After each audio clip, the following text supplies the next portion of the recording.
Ingrid Halverson pressed her palm against the interior stone wall of her cabin and felt the cold radiating through like death itself.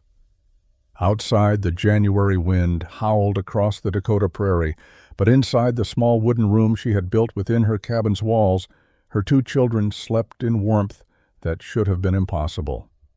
Before we continue, let us know where you're watching from. And if stories of forgotten frontier innovation move you, subscribe because tomorrow's tale is even more remarkable than this one. The thermometer nailed to the exterior cabin wall read 32 degrees below zero on the morning of January 14, 1842. Ingrid Halverson knew this because she had checked it through the small window before sealing the shutters against the cold that would kill her children if she let it inside. But her children were not cold. Lars and Astrid slept peacefully in the wooden room Ingrid had built inside her stone cabin, a room that defied every principle of frontier construction her neighbors understood. The small fire in her custom stove had burned down to coals an hour ago, yet the temperature inside the winter room remained comfortable enough that the children slept under only 2 wool blankets instead of the 4 or 5 families typically needed to survive Dakota winter nights.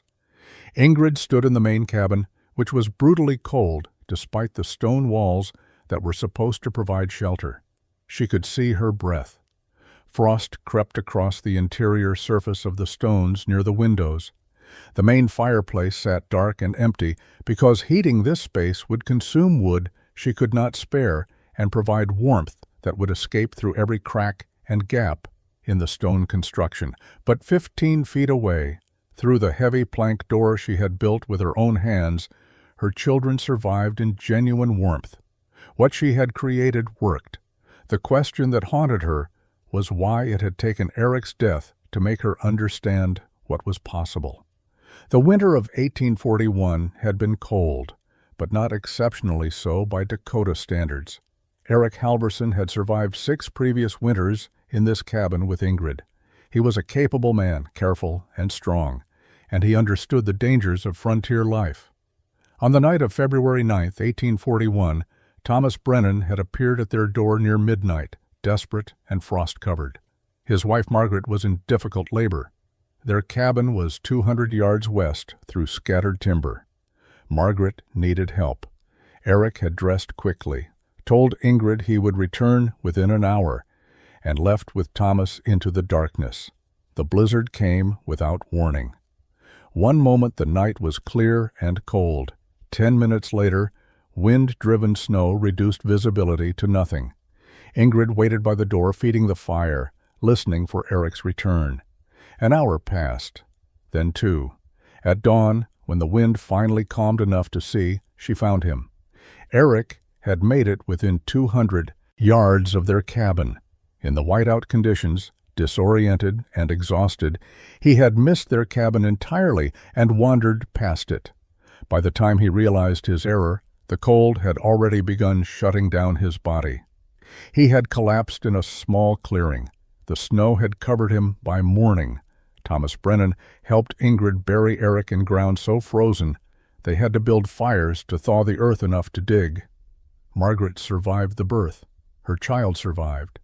But Eric was gone, and Ingrid was alone with Lars, who was 6 years old, and Astrid, who was 3. Spring came slowly to the Dakota Territory in 1842. Snow lingered in shadowed areas until late April. Ingrid spent those weeks observing her cabin with an intensity that bordered on obsession. She was no longer simply living in the structure. She was studying it, measuring it, trying to understand why it had failed to protect Eric. Other women in her situation might have sold the claim and returned east to family. Ingrid had no family east. Her parents had died during the Atlantic crossing from Norway. Eric's family had disowned him for marrying a woman with no dowry. This cabin, this claim, these children were everything she had. If she wanted them to survive another winter, she needed to understand heat. She began with simple observations. On cold mornings, she lit the fireplace and watched what happened. The fire burned hot. Flames consumed wood rapidly. Heat rose straight up the chimney. She could feel warmth if she stood directly in front of the fireplace, but 3 feet away the temperature dropped noticeably. The stone walls near the fireplace absorbed heat slowly, then radiated it back into the room, but the stones near the windows and door remained cold no matter how large the fire. She pressed her hands against different sections of wall and felt the difference. Heat did not distribute evenly through stone. It moved slowly, and much of it simply passed through the walls to the frigid air outside. The windows were worse. Even with shutters closed, cold radiated through the wooden slats. When she opened the shutters during the day to allow light, the temperature near the windows dropped so dramatically that frost formed on the interior sill even with a fire burning. The door, despite being thick timber, leaked cold air around its edges. She could feel drafts moving across the floor, cold air sinking while warm air rose and escaped through gaps in the roof. Ingrid attempted crude calculations. The cabin was 12 feet by 12 feet, with walls 8 feet high. That meant she was trying to heat approximately 1,152 cubic feet of space. The fireplace consumed roughly 1 armload of wood every 2 hours to maintain a fire hot enough to keep the cabin marginally warm. An armload represented about 1/8 of a cord. Over a 24-hour period, she would burn through approximately 1.5 cords of wood. A typical Dakota winter lasted from November through March, approximately 120 days of cold, severe enough to require constant heating. That meant she needed 180 cords of wood to heat the cabin through winter. Ingrid had helped Eric cut and process wood. She understood the labor involved. A healthy man working full days could cut, haul, split, and stack approximately 1 cord of wood per day during summer months. 180 days of labor to prepare for winter. She was alone. She had 2 small children to feed and care for. She had a garden to tend, food to preserve, and endless other tasks required for survival. She could not possibly cut 180 cords of wood. Summer arrived with oppressive heat that made the stone cabin feel like an oven during midday hours. Ingrid used the season to gather wood, but she also used it to think. The mathematics of heating had made one thing clear. She could not win by working harder. She needed to change the problem itself. If she could not heat 1,152 cubic feet of space through winter, then she needed to heat less space. The question was how to create a smaller, livable area that would actually retain warmth. She studied animals. Rabbits survived brutal winters in underground burrows, barely large enough for their bodies. Bears denned in caves and hollow trees, spaces just large enough to curl up in. Badgers dug deep tunnels that stayed above freezing even when surface temperatures dropped lethally low. The common element was enclosure, small spaces, no windows, minimal exposure to exterior cold. Animals did not try to heat large territories. They created tiny refuges and survived there. Ingrid began sketching plans using charcoal on smoothed wood planks. She would build a room inside her cabin, not an addition to the exterior, but an interior structure using the cabin itself as a protective shell. The winter room, as she began calling it in her mind, would have no exterior walls. It would be surrounded on all sides by either the main cabin space or the stone walls of the cabin itself. Cold air would have to pass through multiple barriers to reach the interior room. Heat would be trapped inside wood walls rather than conducted away through stone. She paced out dimensions on the cabin floor, 8 feet wide, 7 feet deep, 7 feet tall. Approximately 392 cubic feet, 1/3 the volume of the main cabin, 1/3 the wood needed to heat it. She could cut 60 cords of wood. That was barely possible if she worked through summer and fall. In late June, Ingrid began construction. She selected the north wall of the cabin, the wall that received no direct sun and stayed coldest year-round. She would build her winter room against this wall, using the stone as one side of the structure. The other 3 sides would be wood. She walked into the scattered timber east of her claim and began selecting trees. She needed straight pines. 8 to 10 inches in diameter, tall enough to yield 12-foot sections. She cut trees using Eric's bow saw, a tool designed for one person to operate. Each tree took an hour to fell. She limbed the trunks and used her ox to drag them back to the cabin. Processing the logs into planks was brutal work. Ingrid had no sawmill access. She used a two-man whipsaw that required her to work alone, pulling the long blade through logs positioned over a pit she had dug beside the cabin. The process yielded rough planks 2 inches thick and varying widths. Each plank took half a day to produce. She needed 40 planks for walls and ceiling. By late August, the frame of the winter room stood inside the cabin like a skeleton waiting for flesh. Ingrid had constructed it using vertical posts set against the stone wall and braced to the cabin floor with wooden pegs driven into gaps between floorboards. The posts supported horizontal beams at the top, creating a rigid box frame. Now came the critical work, turning this frame into a structure that would trap heat effectively enough to keep her children alive. She began with the walls. Most frontier construction simply nailed planks to frames and accepted whatever gaps resulted. Ingrid could not accept gaps. Every opening was a path for heat to escape and cold to enter. She fitted each plank individually, using a draw knife Eric had owned to shave high spots until planks met with minimal space between them. The process was tedious. Each wall section took days to complete. Her hands developed calluses on top of existing calluses. Her shoulders ached from the repetitive motion of the draw knife. But when she held a candle behind a finished section, no light passed through the gaps. Between the winter room walls and the cabin's stone wall, she created a 6-inch gap. This space she filled with sawdust gathered from her plank cutting work. The sawdust acted as insulation, creating a barrier of dead air and wood fiber that would slow heat transfer. She had learned this principle from watching how snow insulated the ground. Air trapped between particles could not move, could not carry heat away through convection. The sawdust would serve the same function. The door required special attention. A poorly fitted door would undermine everything else. Ingrid selected her 3 straightest, most uniform planks and shaped them to identical dimensions using the draw knife. Each plank was 3 inches thick, 10 inches wide, and 6.5 feet long. She laid them side by side and joined them using a tongue and groove technique she had seen on a church door in the settlement. She carved a protruding ridge along one edge of each plank and a matching groove on the opposite edge. When fitted together, the planks interlocked, creating a door that was effectively a single piece of wood. She hung the door on 3 iron hinges salvaged from an abandoned homestead 5 miles south. The hinges were massive, designed for a barn door, far heavier than necessary for this application. But Ingrid wanted strength. She mortised the hinges into both the door and the door frame, cutting rectangular pockets so the metal sat flush. Then she secured them with iron nails driven through pre-drilled holes.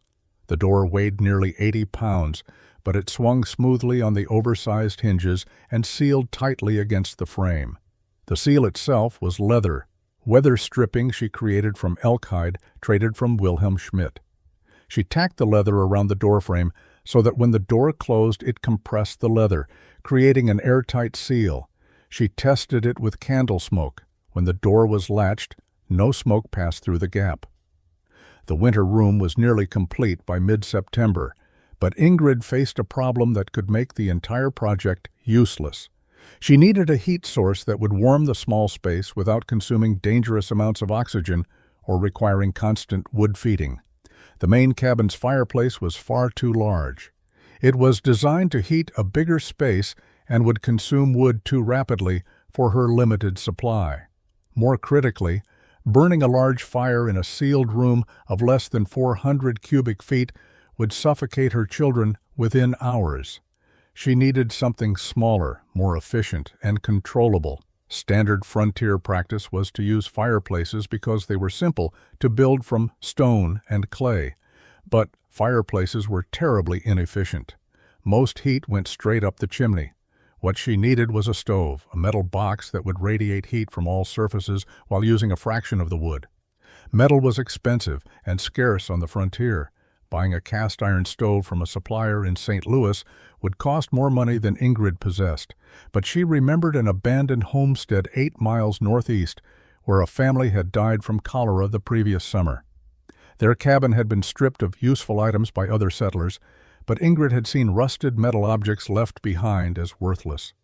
She rode out on her ox-drawn cart and spent a day searching through the ruins.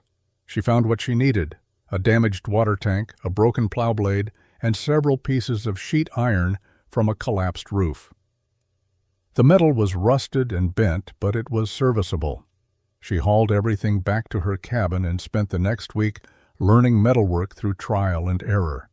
She had no forge, so she used her fireplace to heat the metal until it glowed red, then hammered it into shape using a flat stone as an anvil and Eric's sledgehammer as her tool. The stove she created was crude but functional. It was a rectangular box 18 inches long, 14 inches wide, and 12 inches tall. She riveted the seams using iron pins she made from cut nails, heating them and hammering them through pre-punched holes. The front had a small door she hinged with wire loops. The top had a circular hole where a stovepipe would connect. The bottom was double-layered with an air gap between, preventing heat from scorching the wooden floor. For the stovepipe, she used sections of hollowed logs fitted together and sealed with clay. This was not ideal, as metal pipe would be safer and more efficient, but she had no metal pipe and could not afford to buy one. She ran the wooden pipe from the stove through a hole she cut in the winter room ceiling, then through the main cabin space to connect with the existing stone chimney. She lined the hole in the winter room ceiling with clay and stones to prevent the wood from catching fire where the pipe passed through. The first frost came on October 9, 1842, earlier than usual for the Dakota Territory. Ingrid woke to find ice crystals on the inside of the cabin windows and her breath visible in the cold air. The summer's frantic work was finished. The winter room stood complete. Now came the test of whether her calculations and construction would actually keep her children alive. She spent the next 3 weeks moving supplies into the winter room and organizing the space for winter habitation. Against the back wall, she installed 3 shelves using planks supported by wooden brackets pegged into the wall studs. The top shelf held her preserved foods, 22 glass jars of vegetables she had canned from her garden, 8 jars of wild berry preserves, and 4 ceramic crocks of salted butter wrapped in cloth.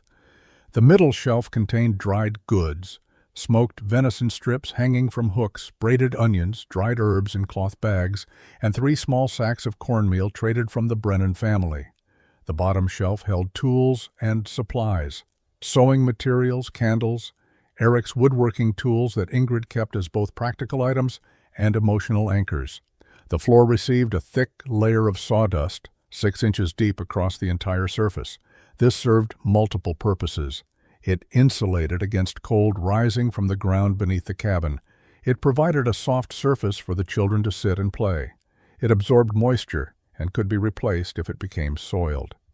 Ingrid had learned from her mother that Norwegian farmhouses often used similar techniques, though they typically used straw.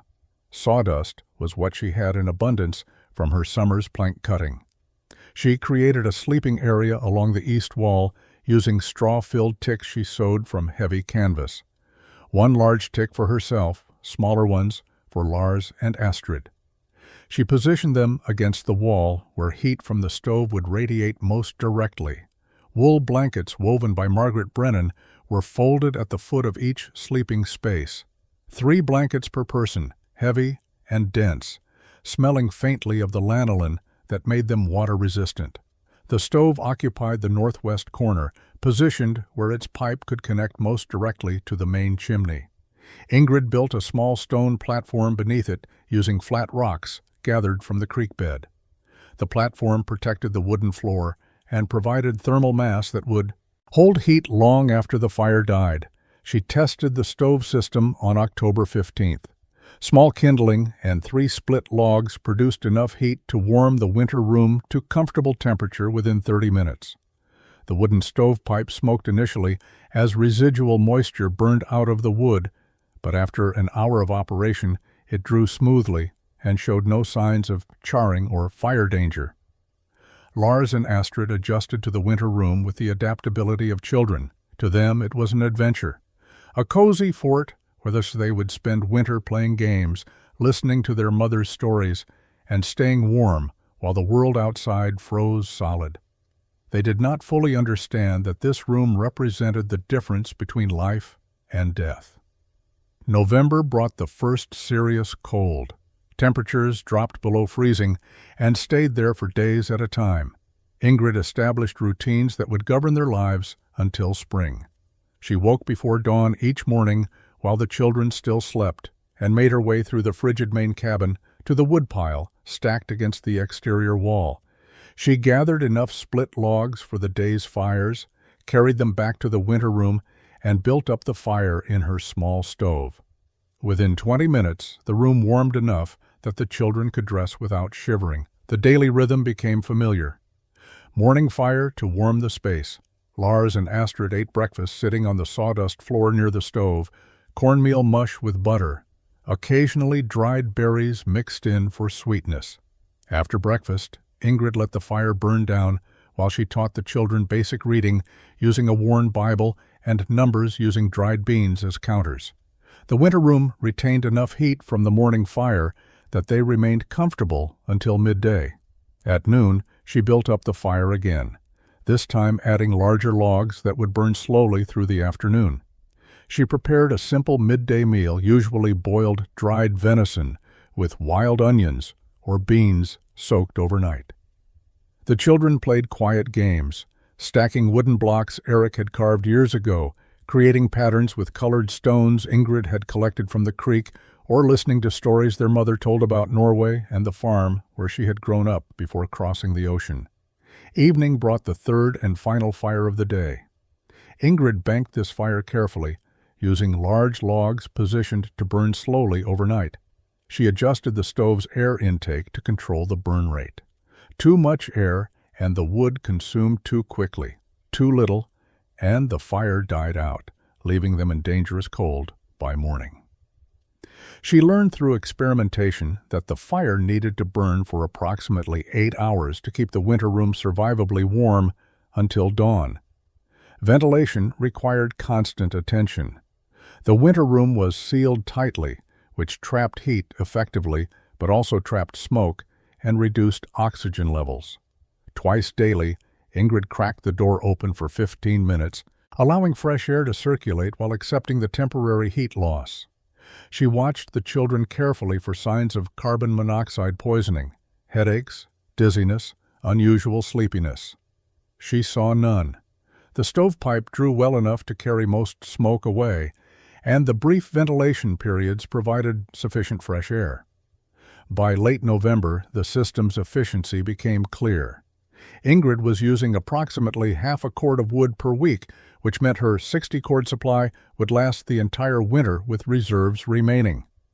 The winter room maintained temperatures warm enough that the children wore only single layers of clothing. Their cheeks remained pink and healthy. They showed no signs of frostbite or cold-related illness. In the main cabin, frost built up on the interior walls. Temperatures inside the main space dropped below freezing on the coldest nights. But 15 feet away, behind her carefully constructed door, Ingrid's children lived in warmth that defied the Dakota winter outside. The blizzard arrived on January 12, 1843, with a violence that made the previous winter's storms seem gentle. Ingrid had seen the signs the day before: a strange, yellowish cast to the sky at sunset, unusual behavior from wildlife, an oppressive stillness in the air that made her skin prickle with unease. She spent January 11th hauling extra wood into the main cabin and checking every seal on the winter room. By nightfall, the wind had begun. Within 2 hours, the storm reached full fury. Wind screamed across the prairie with force that shook the stone cabin walls. Snow did not fall so much as fly horizontally, driven by wind that Ingrid estimated exceeded 50 miles per hour. Visibility beyond the cabin windows dropped to zero. The world became nothing but white chaos and howling darkness. Temperature plummeted. The thermometer outside read 18 below zero before Ingrid stopped checking, knowing that wind chill made the actual danger far worse than the number indicated. She sealed the winter room completely. The door latched and leather weather stripping compressed into an airtight seal. She built up the fire in the stove and fed it carefully throughout the day, maintaining steady warmth without consuming wood too rapidly. Lars and Astrid sensed the danger in the storm's voice, but felt safe in the enclosed space. The winter room's walls muffled the wind's scream to a distant howl. Heat from the stove radiated steadily. The small space felt womb-like, protective, separate from the violence outside. The blizzard lasted 3 full days, 72 hours of unrelenting wind and snow that buried the prairie under drifts taller than a man. Ingrid ventured into the main cabin only twice during those 3 days, opening the winter room door just long enough to grab more wood from the interior stockpile. The main cabin was brutally cold. Ice coated the interior stone walls. Snow had forced its way through gaps around the door and windows, creating small drifts on the floor. She grabbed wood quickly and retreated back to the winter room, sealing them in again. On the 3rd night, the wind finally died. Silence replaced the constant roar. Ingrid opened the shutter on the small window she had installed high on the winter room's interior wall, a window that looked into the main cabin space rather than outside. Moonlight filtered through the cabin's snow-covered windows, providing dim illumination. She could see her breath in the main cabin. The temperature inside the main structure was likely below zero. But in the winter room, wrapped in blankets with her children sleeping peacefully on their straw ticks, the temperature remained survivable. The fire had never gone out. Her wood supply was depleted by perhaps 3 cords, leaving her with adequate reserves to reach spring. The true cost of the blizzard became clear 2 days later when Thomas Brennan arrived at Ingrid's door. His face was haggard, his eyes red from crying and exhaustion. His youngest child, a daughter named Catherine, who had been 2 years old, had died during the 2nd night of the storm. Despite burning every piece of furniture they could spare and keeping their fireplace roaring constantly, the cabin had been too cold. Wilhelm Schmidt arrived at Ingrid's cabin on a cold morning in late March 1843. The German homesteader was a practical man who had spent the winter thinking about what Thomas Brennan had told him. Ingrid Halverson and her children had survived the blizzard in comfort while using a fraction of the wood other families had burned. Her innovation was not luck or madness. It was engineering. Wilhelm wanted to understand it. Ingrid showed him everything. She explained the principle of heating smaller enclosed spaces rather than trying to warm entire cabins. She demonstrated how the winter room had no exterior walls, how every surface was separated from outside cold by multiple barriers. She showed him the sawdust insulation packed between walls, the tight-fitted planks that eliminated gaps, the heavy door with leather weather stripping that sealed completely. She explained her stove design, her ventilation system, her wood consumption calculations. Wilhelm asked detailed questions about construction techniques, material sources, and thermal principles. Ingrid answered every question completely. She had no interest in keeping secrets. If her design could save other families from what the Brennans had suffered, then the design should spread. Wilhelm spent the summer of 1843 building his own winter room. He followed Ingrid's basic design but added modifications based on his own skills and available materials. He had access to better metalworking tools and created a more sophisticated stove with adjustable air vents and a water reservoir on top that provided humidity during dry winter months. His winter room was slightly larger than Ingrid's, 10 feet by 8 feet. Because his family included 4 children, he installed 2 small interior windows that allowed light from the main cabin to enter during daytime hours. The construction took him 6 weeks, working alongside his 2 oldest sons. Sarah Caldwell came to see Ingrid's winter room in August. Sarah was a widow whose husband had died in a logging accident the previous spring. She faced the same impossible mathematics Ingrid had confronted, alone with children, unable to cut enough wood to heat a standard cabin through winter. Sarah took careful notes as Ingrid explained the construction process.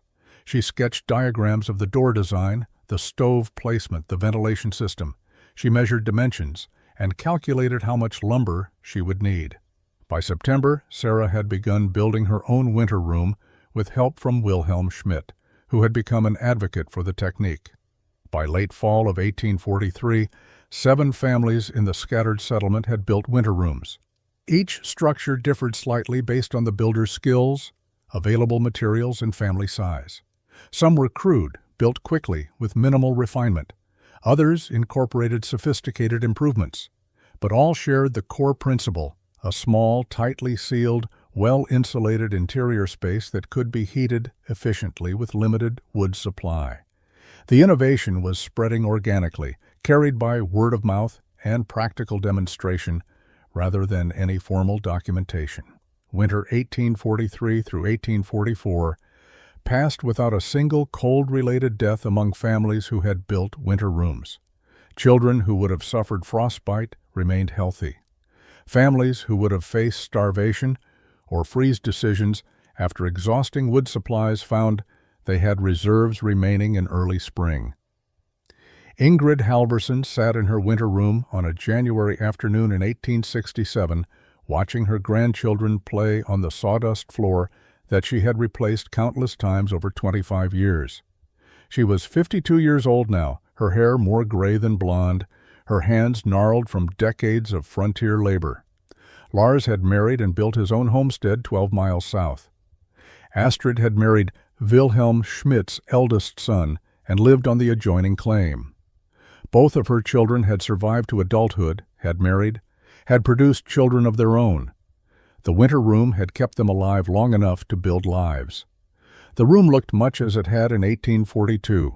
The walls had darkened with age and smoke exposure. She had replaced the stove twice, upgrading to a proper cast-iron model when she could finally afford one in 1851. The shelving remained original, still sturdy after a quarter century. The door hung on the same massive hinges, the leather weather stripping, replaced every few years, but the basic construction unchanged. The space still worked exactly as she had designed it. Small fires still warmed it efficiently. The tight construction still trapped heat through long winter nights. Ingrid had learned over the years that her innovation had spread far beyond the original settlement. Travelers passing through had seen the winter rooms and carried the idea to other territories. Homesteaders in Minnesota, northern Wisconsin, and Montana had built variations of the design. The specific attribution to her name had been lost almost immediately. People called them winter rooms, survival rooms, or interior cabins, but rarely Halverson rooms. She had never sought credit, so the anonymity did not bother her. What mattered was that the technique existed and saved lives. Sarah Caldwell's 3 children had all survived to adulthood, protected through brutal winters in the room Sarah had built following Ingrid's guidance. Wilhelm Schmidt had taught the construction method to at least 20 families before his death in 1859. Those families had taught others. Ingrid estimated conservatively that her design had directly saved 30 to 40 lives, perhaps more if she counted indirect influences and second-generation adoptions of the technique. She thought often about Eric, especially during winter when the wind howled outside, and she sat warm in the space his death had inspired. He had been a good man, strong and capable, but he had died because their shelter was inadequate. His death had transformed her grief into obsession, her obsession into innovation, and her innovation into something that outlasted both of them. The winter room was Eric's legacy as much as hers, though his name appeared on no structures and no one remembered his role in inspiring its creation. The grandchildren laughed as they played, oblivious to the cold outside, unaware that the warm space surrounding them represented a revolution in frontier survival. Ingrid had not invented the concept of interior rooms. She had not discovered new materials or tools. What she had done was apply existing knowledge in a new way, solving a specific problem through careful thought and disciplined execution. She had recognized that surviving winter was not about strength or toughness, but about reducing the problem to manageable scale.